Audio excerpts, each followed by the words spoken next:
Hey guys, today I'm going to show you how to make a classic French holiday dessert known as a Buche de Noel. It's one of my favorite holiday desserts out there because it is so beautiful and so festive and of course so delicious too. Now the thing to know about a Buche de Noel is it is not the quickest or easiest desserts out there because we have to tackle the delicate sponge cake, the rich chocolate hazelnut pastry cream, the dainty meringue mushrooms, those charming fondant pine cones, and of course, the chocolate bark on top. It is one showstopper of a holiday dessert. I'm telling you, it's completely worth the effort, and not to worry because I'm gonna take you through all the prep every step of the way. In fact, I'm gonna show you how to prep this starting at December 22nd so that you can manage a little bit every day and be able to serve it stress-free on December 25th. Let me show you how to make it. The meringue mushrooms are most traditional, so if you only have time for one of these, I would say go with the mushrooms. They're also a little bit easier, I think, than the pine cones, which can be a little bit tedious. I've added the pine cones over the years, but now I love them so much that I always try to make time for at least a few of them.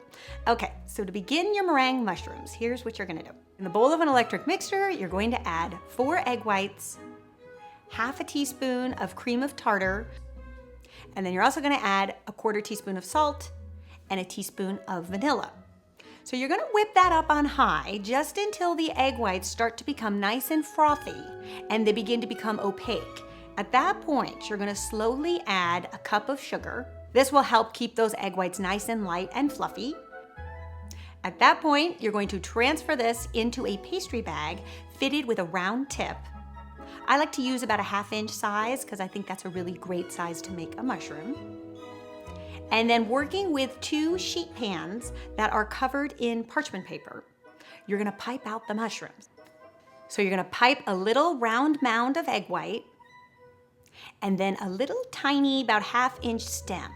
At this stage, we're gonna take a spoon that has been dipped in some cold water and we're just gonna go over and just touch it with any of the peaks and you'll see that will get them to settle down.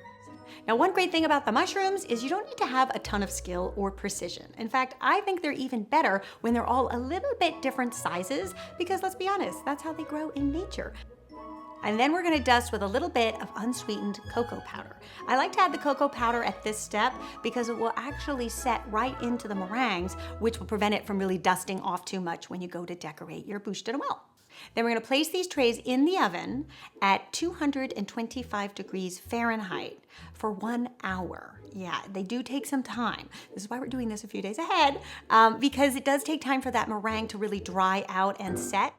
And then you're gonna take some melted bittersweet chocolate and you need a small paring knife. And basically what we're gonna do is carve a little hole in the bottom of each cap, dip it in the chocolate, and then I also like to take the stem, one end of it, and dip that in the chocolate. And we're gonna glue the two together, you see? And then you have a really beautiful little meringue mushroom. And then you can rest this just on your cookie sheet like that to set up. And they do take an hour or 2 for that to happen. So next up, let me show you how to make these adorable little chocolate fondant pine cones. They look really sophisticated and complicated, but actually all it is chocolate fondant and sliced raw almonds. Pull off a little ball of it, about the size of a ping pong ball, and roll it into a ball. And then once you get your little ball, you wanna actually flatten one side of it and then cone up the top of it. So you're trying to create like a little pyramid. And don't worry, it doesn't need to be perfect. We're really just looking for a form. It'll be covered by all the almonds. Then you want to get those sliced raw almonds that still have the skin on it. I think that looks really pretty because they look even more like pine cones. And you're just gonna take the almond and insert it into the fondant. And you wanna start making a row, tilting the almond upward, going all the way around. Then when it comes time to do the second row, you're gonna start about 1/8 of an inch up. So you wanna leave a little bit of space to see the brown in between the almonds. And then you wanna start the first almond kind of like in between the 2 almonds of the first row. You kind of wanna alternate it. So you don't wanna have almond and almond, you wanna stagger it because that will also make it look more authentic. Now, even though you have a few more rows to go, it does get easier as you go up because you need less almonds. and it's pretty meditative. It is a great project to put on the Christmas carols, get your kids involved, get people to help you, and bust out 8 of these little pine cones. And then with a metal spatula, you can transfer them onto a sheet pan. And these will stay just like this for a few days at room temperature. The nice thing is that fondant will start to dry out a bit, and it will make these a lot more stable and less fragile too. Okay, so we've got our decorations down. We're feeling really good. This was the hardest part, or probably the most tedious part of all of this. So it's gonna go all downhill from here, smooth sailing ahead.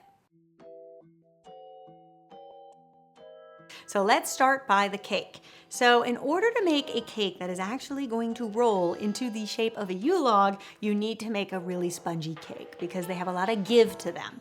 There are a lot of methods out there for making this cake, but I find this is the simplest, most direct. We're gonna be working with a half sheet jelly roll pan, and I'll leave you the dimensions in the description. And what I typically do is spray the whole thing with baking spray and then line it with some parchment paper, and then go over with my pastry brush on the parchment paper too, just for added insurance. So we are gonna begin with a medium-sized bowl, and you wanna put a strainer over the bowl because we're gonna sift our ingredients. And you're going to add a half a cup of plain all-purpose flour, a half a cup of unsweetened cocoa powder, a half a teaspoon of salt, and a 1/4 teaspoon of baking soda. You can go ahead and whisk that up while it's being sifted, and there you go. You'll have a really beautiful fine powder on your hands. So you can set that aside, and then in the bowl of an electric mixer, you are going to add 6 eggs and a half a cup of sugar. And you're gonna let this go for anywhere from 5 to 7 minutes until it triples in volume. And you'll see it'll create the most beautiful pale yellow billowy mixture. That's what you want. And at that point, you're gonna add 1 teaspoon of vanilla extract, and you can beat that up. And then you wanna have at the ready your dried ingredients and 5 tablespoons of unsalted melted butter.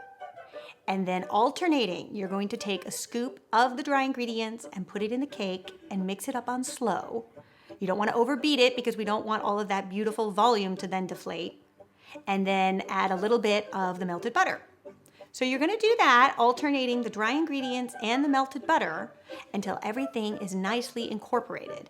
Then we can take our beautiful batter and we're going to pour it into the center of the pan.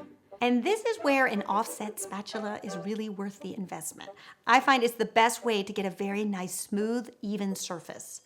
And then you're gonna put it in a 325-degree Fahrenheit oven for anywhere from 8 to 10 minutes. So that's the good part about this cake. It bakes very, very quickly. And you don't wanna over bake because then it'll really dry out and will be harder to roll. So do keep an eye on it. And you'll know that it's done once it's firm to the touch and a toothpick comes out clean.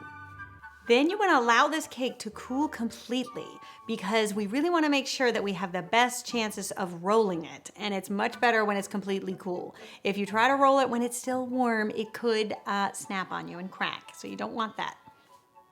Then before releasing the cake, you want to make sure you have a few things ready. We want to have a damp kitchen towel, and then you also want to take a little bit of unsweetened cocoa powder and dust it over the towel. And then you also want to take a knife and just run it around the cake because you want to make sure that you're going to have a clean edge to release it and it's not going to get stuck to the pan. Then you want to line up the cake pan to the center of the kitchen towel. And then with one delicate motion, you're going to flip the cake over onto the kitchen towel, and then you're going to very gently remove the parchment paper. And then working on one side, you're going to start to roll up the kitchen towel into the cake. I know this sounds like a strange thing, but basically what we're doing is we are trying to create a mold so this cake will stay in the shape of our Yulelog. So just very gingerly go ahead and fold, and this is why a sponge cake is so critical, and you can kind of feel its spongy texture. It will really give on you, and the damp kitchen towel will also help it become a little bit more pliable.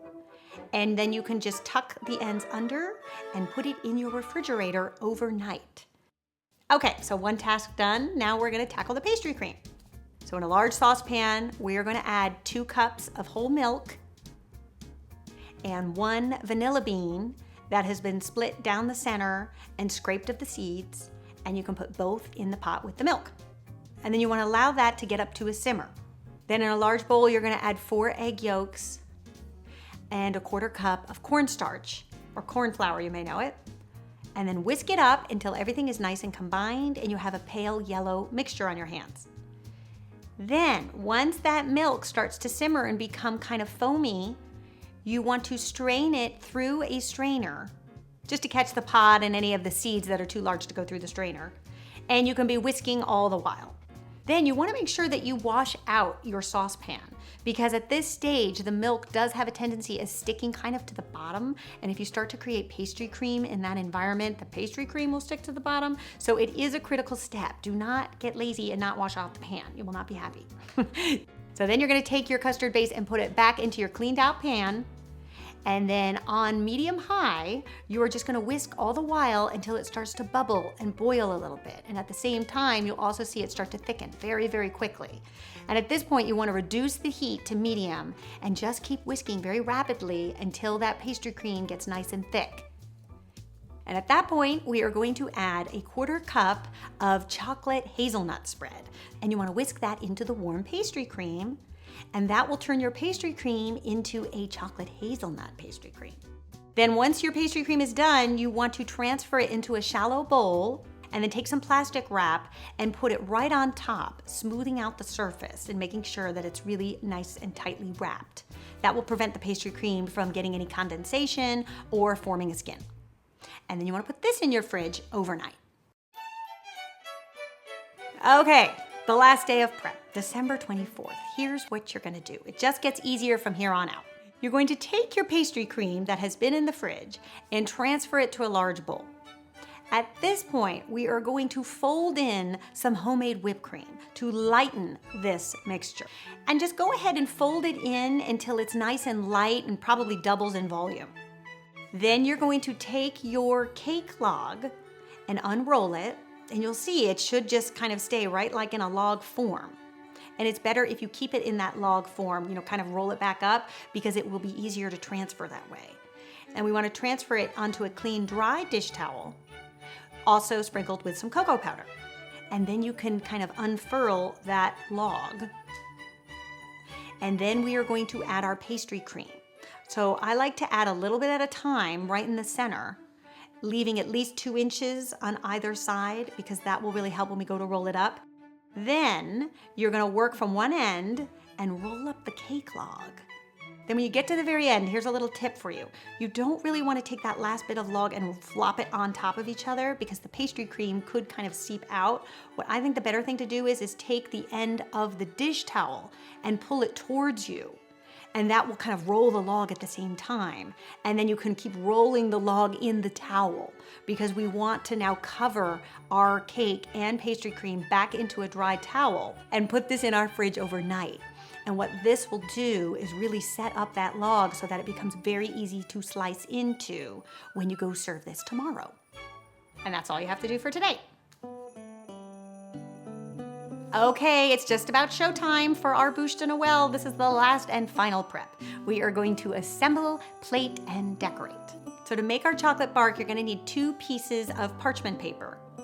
And then we're gonna take 4 ounces of melted bittersweet chocolate, which you can do in the microwave, 30-second increments until it's completely melted. Pour it into the center of your paper, and then with an offset spatula, just smooth it out into like a large rectangle. And then you're gonna put the other parchment paper on top, smooth it out with your hand, and then pop this in the freezer for probably about 10 minutes or so. We're gonna do that so that it hardens up. But then meanwhile, we can get our Buche de Noel ready. So you're gonna take your log out of the fridge, and at this point, I also like to give it one final dust of the cocoa powder, and then transfer the log onto the platter, seam side down. And then you can go get the decorations, which is the real fun part. So I like to take a couple of those pine cones, put them on the corners, and then nestle in our little meringue mushrooms. I like to kind of pile them up and have some pointing in and some pointing out. It just looks so pretty that way. Then we're gonna take our chocolate from the parchment paper. Now that it's nice and hard, you can roll that up. And as you roll it, it'll start to create these really nice chocolate shards that you can use to decorate the top of your Buche de Noel. And I think it's great. The more uneven and kind of jagged, the better, because that's what real bark looks like. And then a winter log would not be complete without a dusting of snow, right? So then we're gonna take a little powdered sugar and we're gonna dust it on top of the bark. And then I also like to do ever so slightly on top of the pine cones. And there you have it, one fantastic looking holiday dessert that is sure to impress. It's such a beautiful dessert idea. It does take a little work, I will not lie, but if you start on December 22nd, you cannot go wrong. And if you don't have the time, if you're watching this on December 24th, just grab a few friends. This is a great project to assign each person a part of the recipe, and that way you could accomplish it a lot quicker. All right, you guys, I'll see you back here next week when I'm gonna have a very special guest in my kitchen. I am gonna be joined by my dad, who's going to show me how to make his world famous eggnog recipe. You don't wanna miss that. Until then, bye.